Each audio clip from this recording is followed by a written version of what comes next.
विद्यादीप बालगृह छळ प्रकरणामध्ये आता तिघांना अटक करण्यात आली आहे आणि या प्रकरणामध्ये मुख्यमंत्री देवेंद्र फडणवीस यांनी काल विधानसभेत एक मोठी घोषणा केली होती। यानंतर पोलिसांनी या प्रकरणामध्ये बालगृहाच्या अधीक्षकांसह एकूण 4 महिला कर्मचाऱ्यांवर गुन्हा दाखल केला। त्यानंतर काल रात्री उशिरा तिघांना अटक करण्यात आली आहे। त्यांना आज कोर्टामध्ये हजर केले जाणार आहे। तर मुली बाल सुधार गृहामधून पळून गेल्यानंतर सामाजिक कार्यकर्त्या हर्षू ठाकूर यांच्या मदतीने पोलिसांनी त्यांना बालगृहामध्ये सोडलं। मात्र त्यानंतर मुलींनी त्यांच्या छळाची गोष्ट ठाकूर यांना सांगितली आणि त्याला वाचा फोडण्यासाठी ठाकूर यांनी झी 24 तासच्या माध्यमातून जगासमोर ही सगळी व्यथा मांडली आणि याच बातमीची दखल पावसाळी अधिवेशनात घेण्यात आली।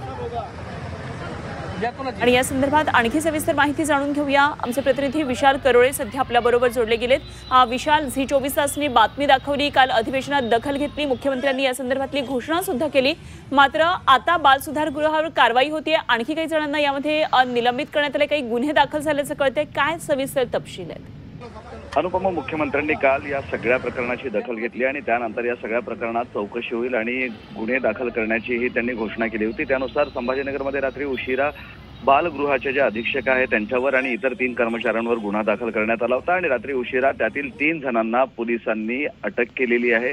या संपूर्ण प्रकरणात चौकशी करायची आहे आणि त्यासाठी त्यांना अटक करण्यात आलेली आहे। महत्त्वाचं म्हणजे याबाबत 3 वरिष्ठ पोलीस अधिकाऱ्यांनी एक अहवाल बनवलेला होता आणि आज अहवाल सुद्धा मुख्यमंत्र्यांना सादर करण्यात येणार आहे आणि त्यानंतर या अहवालात कोण कोण दोषी नक्की दिसतंय त्या सगळ्यांवर कारवाई करण्यात येईल, प्रसंगी निलंबनाची कारवाई करण्यात येईल असं आश्वासन मुख्यमंत्र्यांनी दिलेलं आहे। त्यामुळे आज या येणाऱ्या अहवालात नक्की कुणाकुणावर ठपका ठेवला जातो हे पाहणं महत्त्वाचं ठरणार आहे। तुर्तास या प्रकरणात बालगृहाच्या 3 कर्मचाऱ्यांना अटक करण्यात आलेली आहे। ठीक, विशाल, धन्यवाद दिलेल्या या सगळ्या सविस्तर माहितीसाठी। विशाल करोळे आमचे प्रतिनिधी आपल्या बरोबर होते।